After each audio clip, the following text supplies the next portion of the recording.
बच्चे हमेशा अपने आसपास के माहौल से सबसे ज़्यादा सीखते हैं। कई बार बच्चे अपने घर में ही कुछ ऐसी बात सीख जाते हैं जिनसे हमें कई जगह खुशी भी होती है और कई जगह हमें शर्मिंदगी भी उठानी पड़ जाती है। इसी पृष्ठभूमि पर आधारित है हमारी यह कहानी।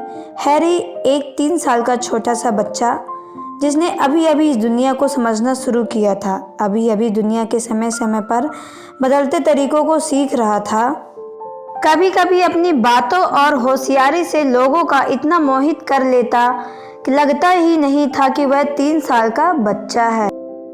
खैर, एक बार गर्मी की छुट्टियों में हैरी ने अपने मामा के यहाँ जाने की जिद पकड़ ली, लेकिन हैरी को अकेले भेजना भी ठीक नहीं था। अब बच्चों की जिद के आगे किसकी चलने वाली। इसलिए हैरी के पापा मम्मी ने निश्चय किया कि हैरी की उसकी मम्मी कुछ दिनों के लिए हैरी के मामा के यहाँ रह जाएगी। हैरी की जिद भी पूरी हो गई और हैरी की मम्मा को भी कुछ दिनों अपने मायके में रहने का मौका मिल जाएगा। अगले ही दिन हैरी के पापा उसे अपने मामा के यहाँ छोड़ आए। 1-2 दिन में ही हैरी ने अपनी नादानियों और शरारतों से अपने मामा के यहाँ सबका दिल जीत लिया। हैरी को पिज्ज़ा बहुत पसंद है। रोज वह अपनी मामा जी के यहाँ पिज्ज़ा बनाने की जिद करता रहता। एक शाम मामा जी ने हैरी की जिद भी पूरी कर दी।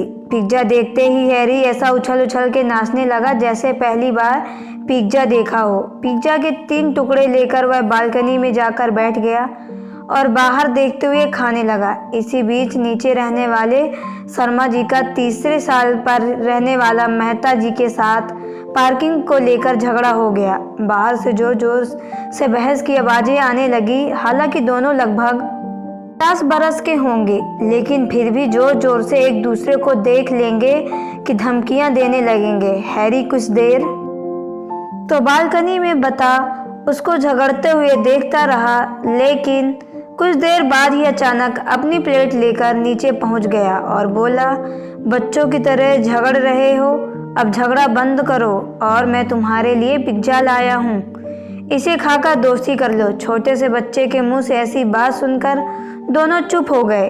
पास खड़े तमाशा देख रहे लोग भी हंस दिए। कुछ देर पहले धमकियों वाले गंभीर माहौल अब हंसी में उड़ गया। जब हैरी ऊपर आया तो सबने हैरी की शाबाशी दी और पूछा, बेटा ये बात तुम्हारे दिमाग में कैसे आई। हैरी ने बड़ी ही मासूमियत से जवाब दिया, घर में जब भी मम्मी पापा का झगड़ा होता है तो खाना नहीं बनता, तब घर पिज्ज़ा आता है और दोनों की दोस्ती हो जाती है। अब झेपने की बरी हैरी की मम्मी की थी और सब ठहाके लगा रहे थे। आपको यह कहानी कैसी लगी कमेंट बॉक्स पे ज़रूर बताएं। अगर आप मेरे चैनल पर नए हैं तो चैनल को सब्सक्राइब कर लें।